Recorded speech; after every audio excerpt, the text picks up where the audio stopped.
توی این ویدیو قرار راه‌های پس‌انداز کردن رو با هم مرور بکنیم.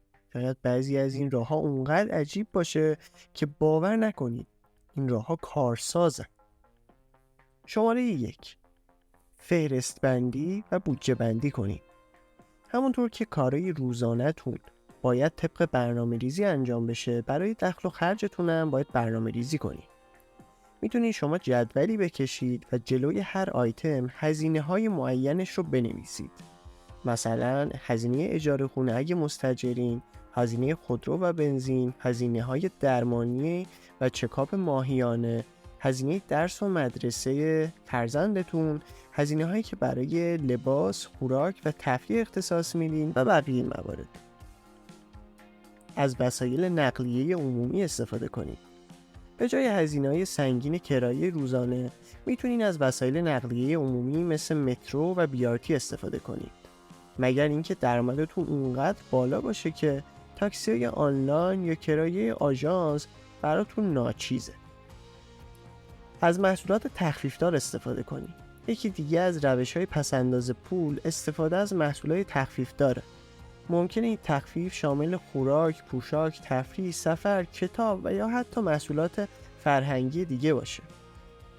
میتونید توی خبرنامه سایت‌های ارائه دهنده خدمات تخفیفدار مثل تخفیفان و نتبرگ و بقیه سایت‌ها عضو بشید و از آخرین رویدادها مطلع بشید.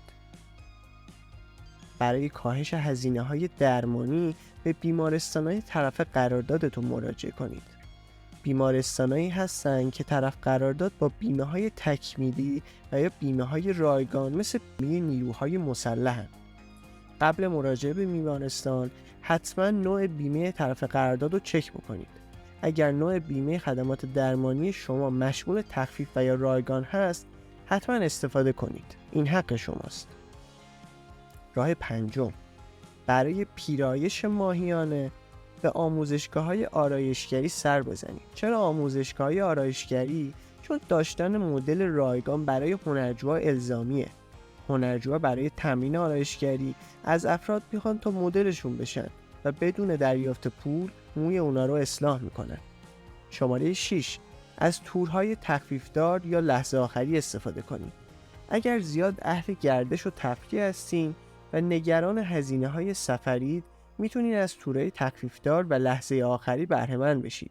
بعدیش اینه که همیشه باید یه چمدون پر توی خونه داشته باشین و منتظر زنگ آژانس هواپیمایی باشید تا به سرعت به سمت فرودگاه حرکت کنید. مبلغی از حسابتون رو بردارین و در کیف پول خود بگذارید و هرگز به اون دست نزنید. یکی از بهترین و قدیمی ترین روش‌های کنترل هزینه ماهیانه اینه که مبلغ معینی رو سر ماه از حسابتون بردارین و در جیبتون بذارید. با این روش دیگه حواستون به سمت کارتتون نمیره تا وسوسه بشید. هزینه‌های روزانه مثل کرایه، خورد و خوراک جزئی و یا هزینه‌های شارژ اینترنت و گوشی رو توی کیفتون بذارید. 8. اجناس ارزون قیمت در بلند مدت نخرید. حتما این جمله معروف رو شنیدین که انقدر پولدار نیستیم که جنس ارزون بخریم.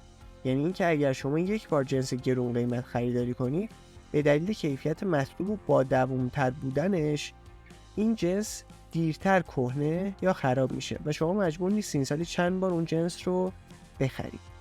9. به جای خرید محصولات فرهنگی اونا رو اجاره کنید یا به امانت بگیرید. بهترین مثال عضو شدن توی کتابخونه‌های شهرتونه که به جای خرید کتاب یا محصولات فرهنگی میتونید از اجاره کردن یا امانت گرفتن اونا استفاده کنید. 10. به دنبال آموزش و یادگیری باشید. بدون هیچ اطلاعی وارد سرمایه گذاری نشید. حتما کتاب‌های با موضوع بازاریابی، فروش، تبلیغات، مذاکره، مدیریت مالی و پس‌انداز رو بخونید تا هرچه بیشتر مطالعه کنید و این مطالعه بیشتر باعث میشه که بیشتر رشد کنید و با درک و آگاهی بیشتر قدم بردارید. امیدوارم از این ویدیو لذت برده باشید.